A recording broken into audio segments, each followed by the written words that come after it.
Ok. Bom dia, boa tarde, boa noite, pessoal. Espero que vocês estejam acompanhando aí as aulas, conseguindo acompanhar, né? Vou retomar o assunto que eu estava trabalhando com vocês na aula passada. Comecei a falar sobre crescimento microbiano, né? Quais são os fatores que levam ao crescimento microbiano, tá? Falei já dos fatores físicos, né? Falei ali com vocês sobre temperatura, umidade, pH, né?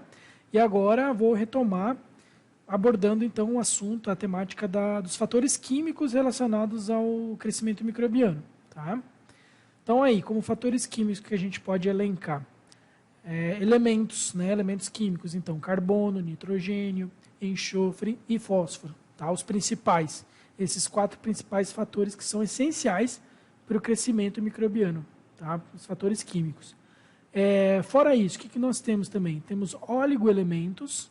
Óligo, que vem do grego, significa poucos, significa pequenas quantidades nesse caso, né? Pequenas quantidades de certos elementos químicos que vão servir mais como cofatores enzimáticos do que participar, propriamente dito, de alguma cadeia metabólica específica, tá? E, além disso, claro, oxigênio. Oxigênio, às vezes, pode ser necessário. Outras vezes, o oxigênio ele pode ser tóxico, como a gente vai observar mais para o meio da aula, tá bom? Então lá, vamos ver um pouquinho sobre o metabolismo microbiano, como que ele funciona. Nós temos ali vias que são vias comuns, né, não só aos micro-organismos, mas também aos vegetais, aos mamíferos, aos animais de maneira geral, né, que são, por exemplo, a via da glicólise, né, você pega ali a glicose, ela é transformada em 2 ácidos pirúvicos lá para produzir o quê? Para produzir isso que está elencado aqui do lado, ó, ATP, tá? Que é a energia, basicamente a energia celular, né? Então, através desse processo de glicólise, então, que não é específica apenas dos micro-organismos, né? Então, outros seres vivos também utilizam essa via para produção e geração de ATP, né? Assim como também reações de oxirredução, tá? Oxidação e de redução, que também esses outros organismos vivos eles também utilizam, os micro-organismos também podem utilizar, tá? De maneira bastante frequente, tá? Além disso, muitos micro-organismos podem fazer fotossíntese, assim como fazem as células vegetais, tá? E essa fotossíntese pode ser oxigênica, ou seja, gerar aí moléculas de oxigênio, e essas moléculas de oxigênio vão ser dispersadas na atmosfera, tá? Muito importante esse processo, feito através das cianobactérias, né? As bactérias que estão lá nos mares. Então, elas, na verdade, é que são as verdadeiras responsáveis pela oxigenação do planeta Terra, né? Se fala muito da Amazônia como o pulmão do mundo, né? Mas isso já caiu por terra, já em desuso, porque todo o oxigênio, basicamente, que as plantas elas produzem, geralmente elas gastam depois no período noturno. Enquanto que os micro-organismos não, as cianobactérias em específico, elas geram esse oxigênio constante e vão liberando para a atmosfera e depois não reutilizam, não tem que absorver isso aí de volta para utilizar no seu metabolismo, como ocorre com as plantas, por exemplo, tá? Então, tudo isso para gerar ATP e para gerar energia, então, celular.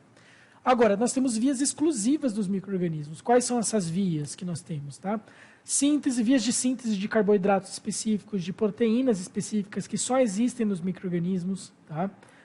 Como, por exemplo, peptidoglicano, que eu já tinha falado para vocês lá na aula de anatomia bacteriana, né? Expliquei para vocês o que significa o peptidoglicano. Então, para a síntese dessa substância, existe uma cadeia, né, enzimática, uma cadeia metabólica específica que é produzida dentro, né, no citoplasma celular, esses componentes, e depois elas são montadas por proteínas carreadoras e proteínas transportadoras, montadas, então, e excretadas para fora da membrana citoplasmática, tá?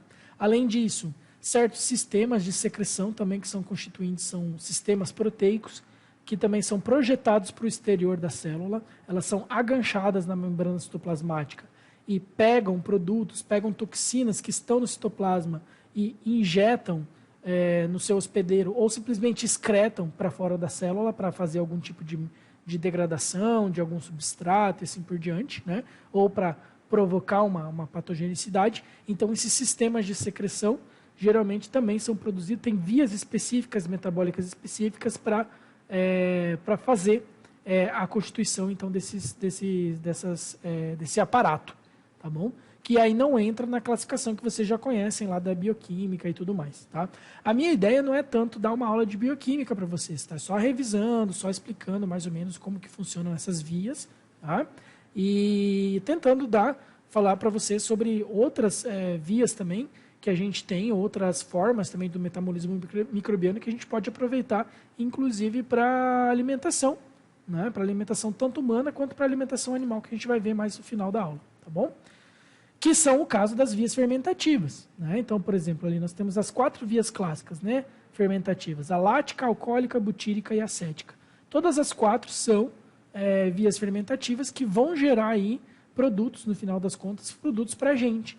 Tá? Então, o ácido lático, por exemplo, é extremamente importante essa via fermentativa lática para a produção da silagem, que é aí um alimento que é bastante utilizado, né, principalmente nos períodos de escassez de alimentos, como é agora, no período da seca. Né? Se vocês vierem fazer uma visita aqui na fazenda experimental, por exemplo, vocês vão encontrar diversos locais ali onde você tem trincheiras que são cavadas ali e é armazenado, então, esse alimento para ser utilizado para dar de alimentação aos animais. Né? Alcoólica, via fermentativa alcoólica, que é bastante utilizada para quê? Para a produção de bebida alcoólica. Né?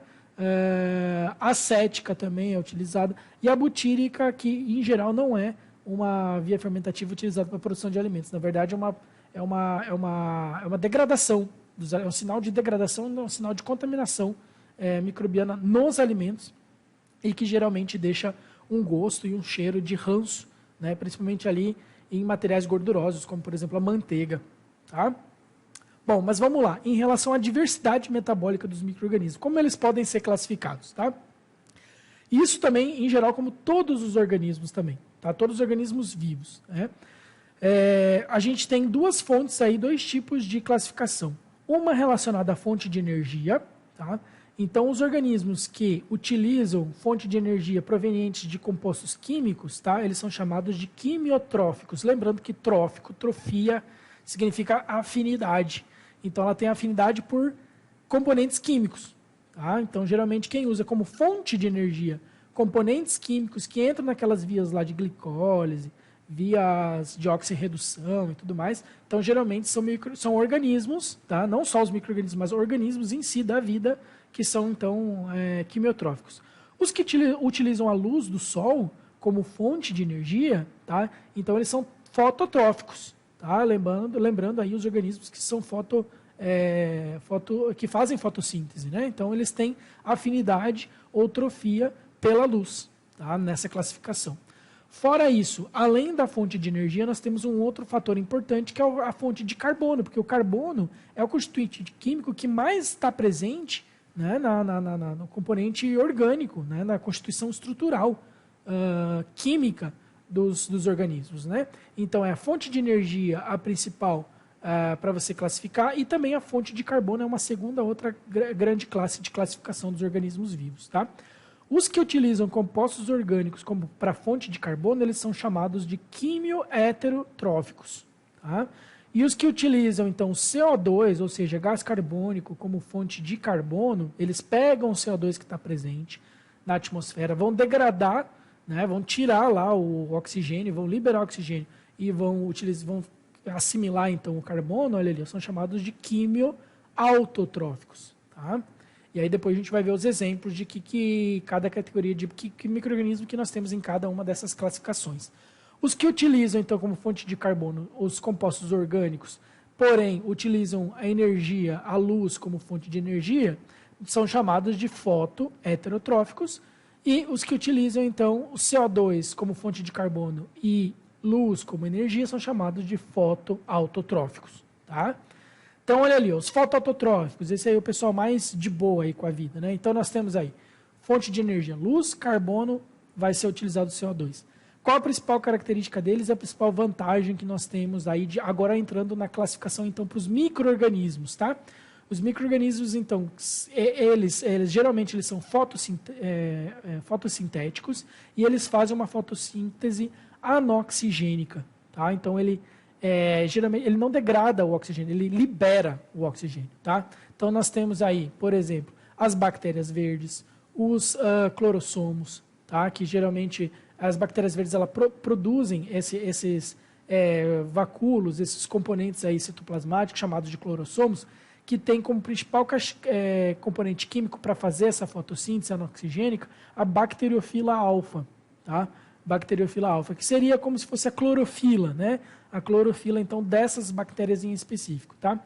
E nós temos também as bactérias púrpuras, tá bom? As bactérias púrpuras, que em vez de clorossomos, eles têm cromatóforos, tá? Mas basicamente é também como se fosse um cloroplasto, digamos assim, das bactérias, né? Contendo aí, em vez de clorofila, vai ter bacteriofila alfa ou beta.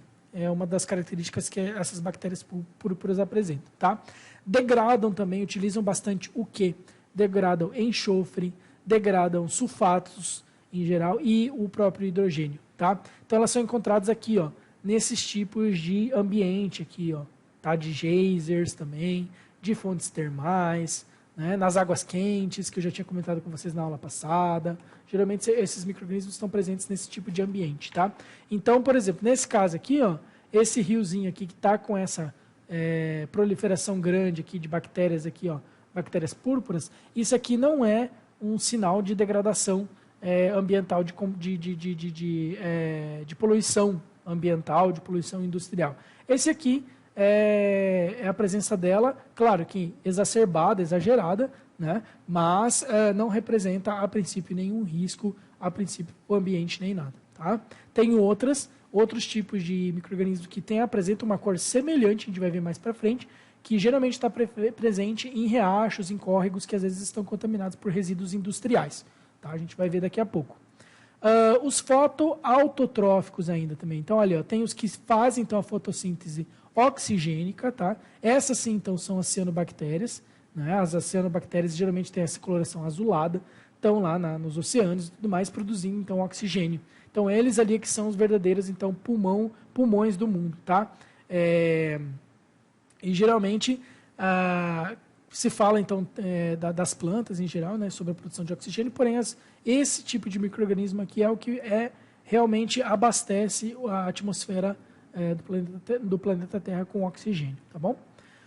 Bom, temos aí também a classe dos fotoheterotróficos, tá? E aí nós temos como fonte de energia aí a luz, fonte de carbono, os compostos orgânicos como álcool, álcoois, ácidos graxos, ácidos orgânicos, tá? Esse aqui sim, geralmente quando eles estão presentes, tá?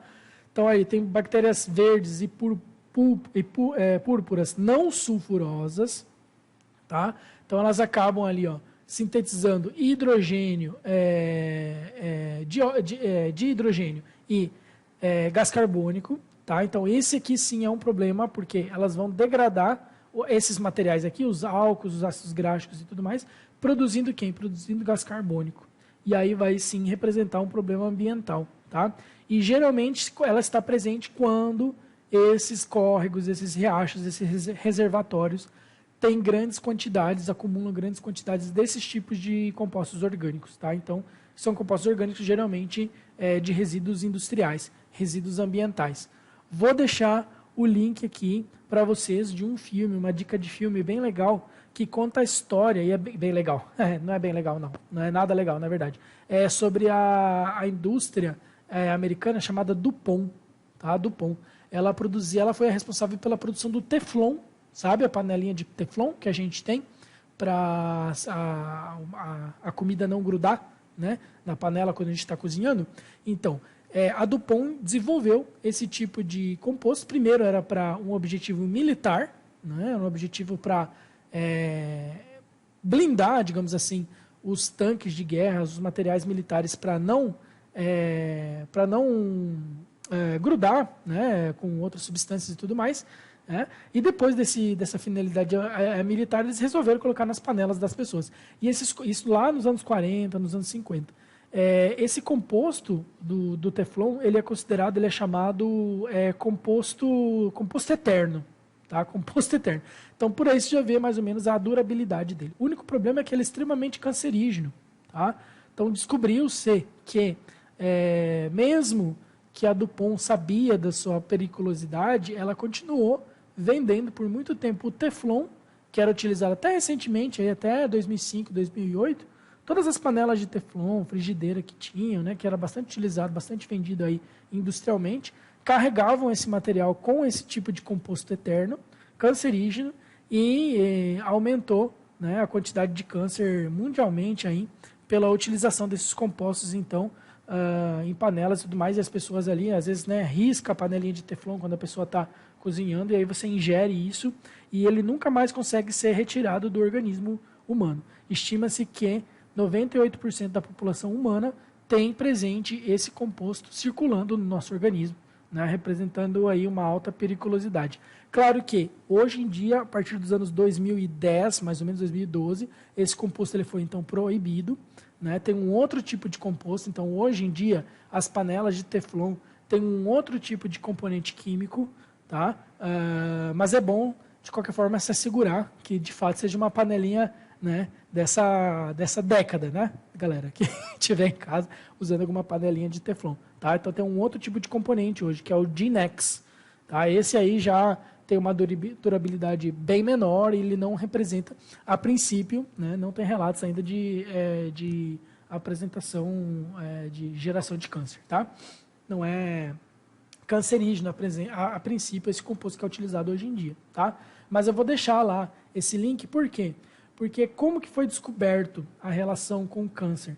Essas indústrias nos Estados Unidos produziam Teflon e o resíduo industrial ia sendo despejado no rio, como acontece assim, em várias situações aí pelo mundo afora, né?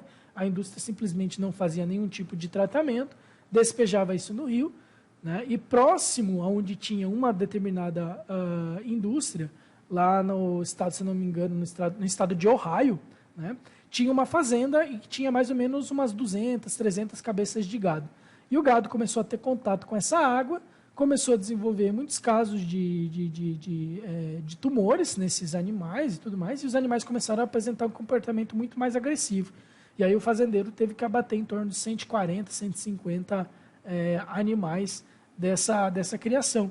E aí ele foi investigando para ver de onde que era, foi fazendo uma investigação ali epidemiológica, chegou à constatação de que era algum resíduo que tinha ali presente nesse riacho, onde os animais acabavam indo lá para se refrescar e acabavam ingerindo a água e tudo mais, e acabou-se então descobrindo isso. Ele entrou em contato com um advogado e tudo mais, esse advogado eles foram lá e processaram a empresa, e daí descobriram aí que a empresa na verdade sabia desse potencial toda, dessa problemática toda, desde 1970, 1980, mas ficou quietinha porque o Teflon vendia muito, porque as pessoas gostavam muito de comprar as panelas e frigideiras de Teflon, tá? Basicamente. Bom, outra categoria de micro-organismos, nós temos aí os quimio-autotróficos, tá? Que é aí a fonte de energia, então, geralmente, são os compostos inorgânicos, principalmente nitratos e nitritos. E aí tem bactérias muito interessantes que, olha, por exemplo, o Rhizobium, Nitrosomonas, Nitrobacter, são bactérias que elas geralmente se acoplam às raízes secundárias das plantas, provocando esse inchaço aqui que vocês estão vendo nas raízes, tá? Esses inchaços são benéficos para as plantas, principalmente para as leguminosas, tá? Isso faz o quê? Faz com que essas bactérias consigam capturar o nitrogênio que está presente na atmosfera, tá? E fixa esse nitrogênio ele nas raízes das plantas. E ele é bastante importante, esse nitrogênio, para quê? Para o crescimento, né, da planta.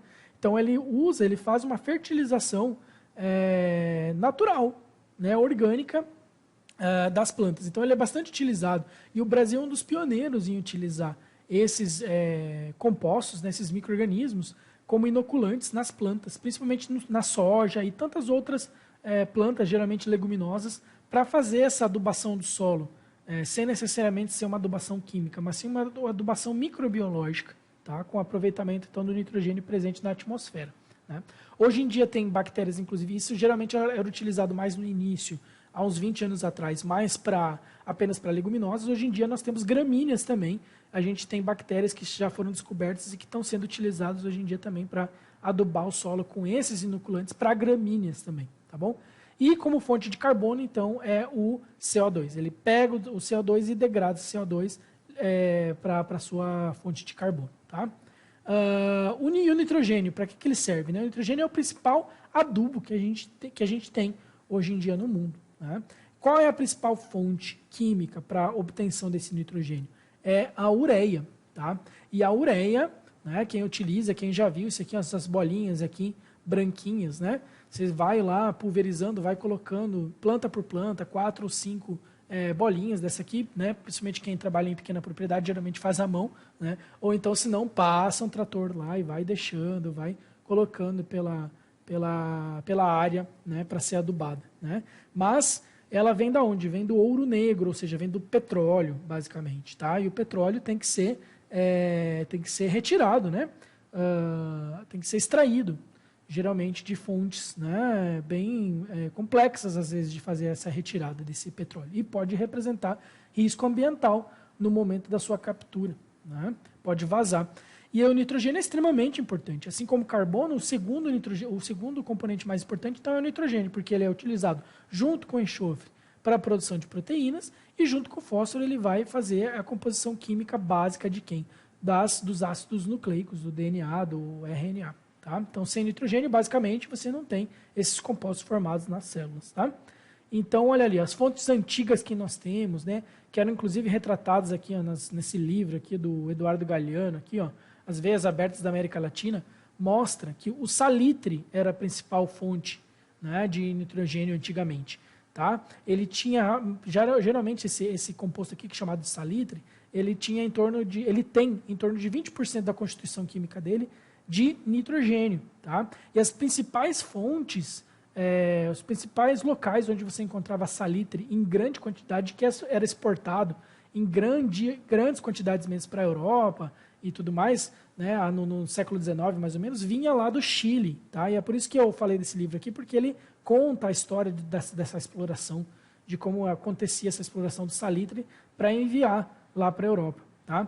Isso acabou com o advento de quem? Do petróleo, porque o petróleo ele consegue, através da ureia, lá, o refinamento e tudo mais, a ureia contém-se o seu constituinte mais ou menos em torno de 45% de nitrogênio. Então ele tem o dobro, mais que o dobro, na verdade, de nitrogênio do que tem o salitre. Então o salitre simplesmente entrou em desuso, né? E aí virou a ureia, né, obtida a partir do petróleo, como principal fonte então de adubação agrícola. Tá?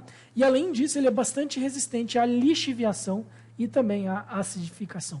Por curiosidade, como o salitre ele é formado? O salitre ele foi formado por milhares e milhares de anos, né? E um dos principais fontes aqui para a formação de salitre é o cocô de aves. Tá? Então, imagina quanto cocô não foi feito para poder fazer essas quantidades enormes, aqui, essas montanhas que estão vendo aqui de salitre. Isso aqui, obviamente, milhares e milhares de anos, e não só isso, tá? Tem outros compostos que vão acumulando e tudo mais, e acabou formando, então, esses depósitos aqui gigantescos, tá? De salitre.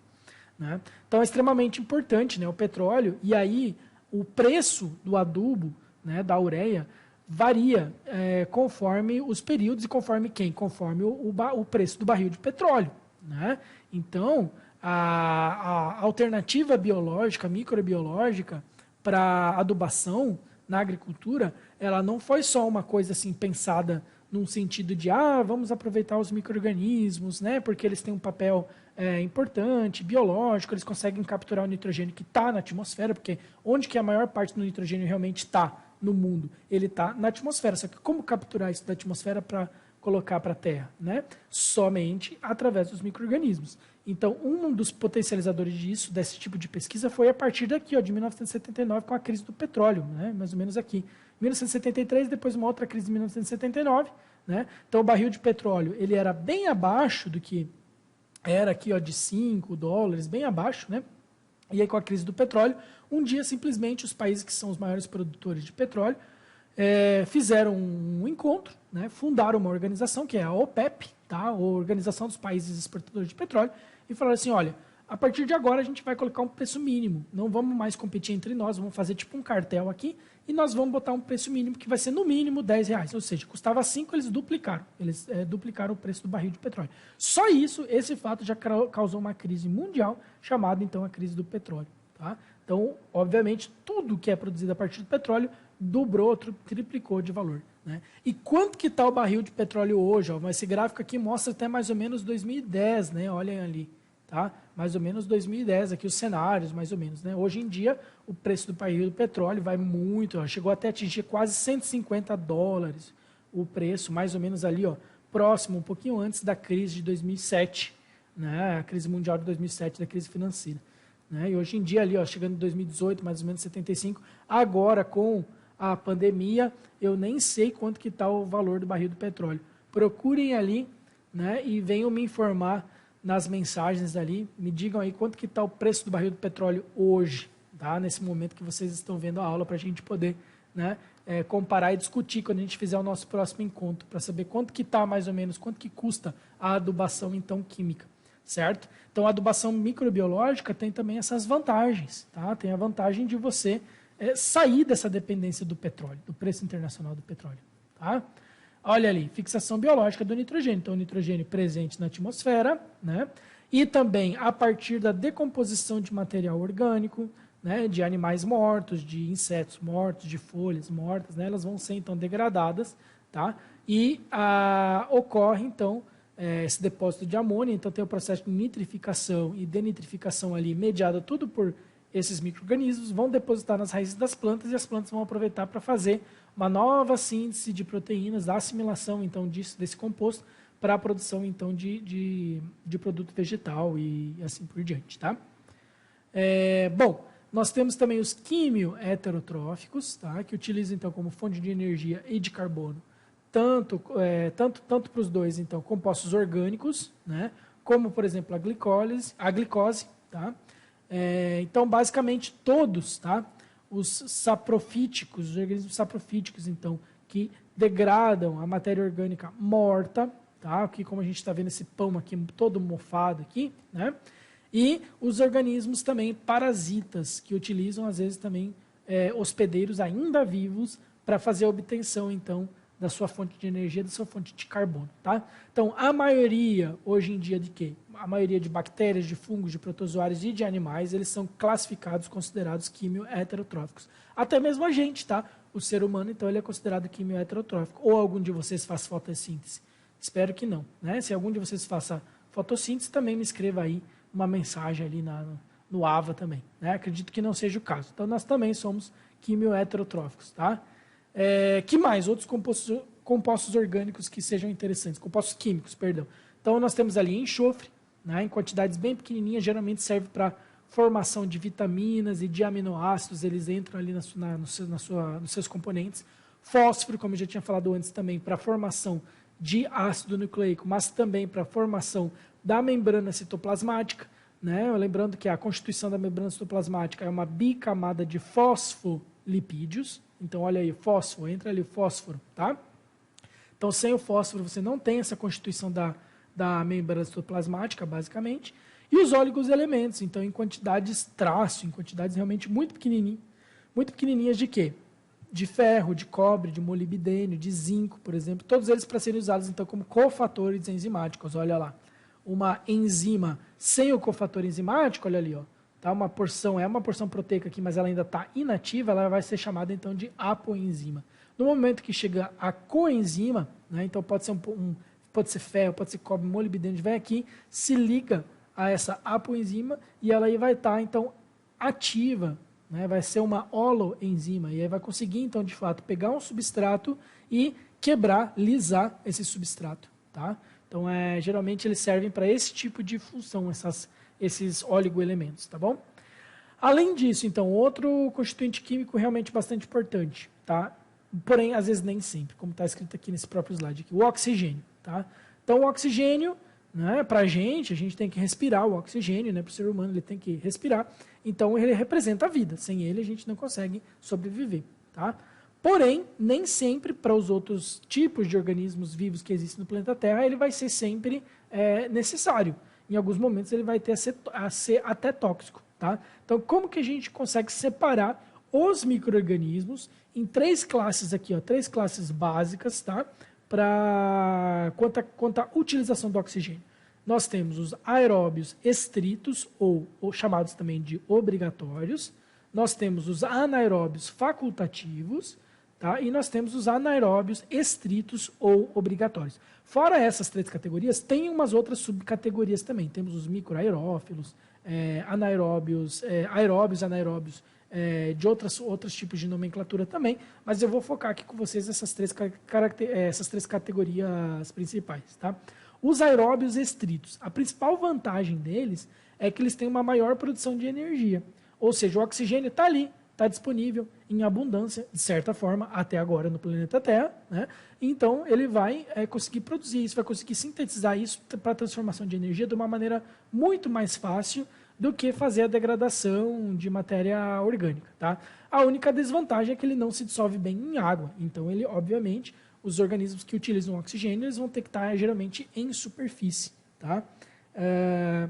Os anaeróbios facultativos é aqueles assim, ó, com a presença ou ausência de oxigênio, eles vão ter o crescimento. Tá? Eles podem utilizar, como também não podem utilizar. Qualquer coisa, eles podem utilizar um outro tipo de composto, tá? Para obtenção, então, de sua energia, tá? Para fazer o seu processo de obtenção de energia. E os anaeróbios obrigatórios, tá? A principal vantagem é que eles utilizam o gás carbônico ou outras fontes, então, para obtenção da sua energia. Tá? A desvantagem é que, nesse caso, para quem é obrigatório, anaeróbio obrigatório, a desvantagem é que o oxigênio ele é tóxico. Tá? Então, o que acontece? Micro-organismos, por exemplo, que são anaeróbicos, que precisam ser, então, cultivados em laboratório. Como que eles são cultivados? Eles são cultivados aqui, ó, nessas capelas de fluxo laminar, tá? Específicas, elas são tapadas, e a pessoa, por exemplo, para fazer a manipulação aqui, ela entra com essas luvas especiais aqui, ó, e fazem a manipulação desses micro-organismos, todo nesse ambiente aqui que geralmente está pulverizado, está totalmente dominado por CO2 como a sua atmosfera gasosa para você poder trabalhar ela aqui. Uma outra forma clássica também que a gente pode fazer aqui, ó, tá? Essas jarras de anaerobiose para fazer a incubação desses cultivos microbianos. Eles colocam lá as plaquinhas de Petri com a comidinha, né, com o ágaro, a comidinha desses micro-organismos aqui, né, faz a inoculação, coloca dentro dessas jarras aqui, coloca um composto que vai, geralmente que é o azul de metileno aqui, ó, para que indica, né, para indicar que a atmosfera aqui dentro dessa jarra atingiu a quantidade suficiente de CO2, né? E aqui dentro geralmente tem, ó, bicarbonato de sódio e borohidreto de sódio, tá? Esses compostos eles reagem com o oxigênio e acabam liberando CO2, tá? Nessa atmosfera, criando um ambiente de anaerobiose, tá bom? Fecha esse aqui, veda esse aqui e coloca para incubar, tá? Micro-organismos de qual estilo? Geralmente os clostrídios, tá? Os clostrídios eles são anaeróbicos, então eles têm que ser cultivados dessa maneira, tá?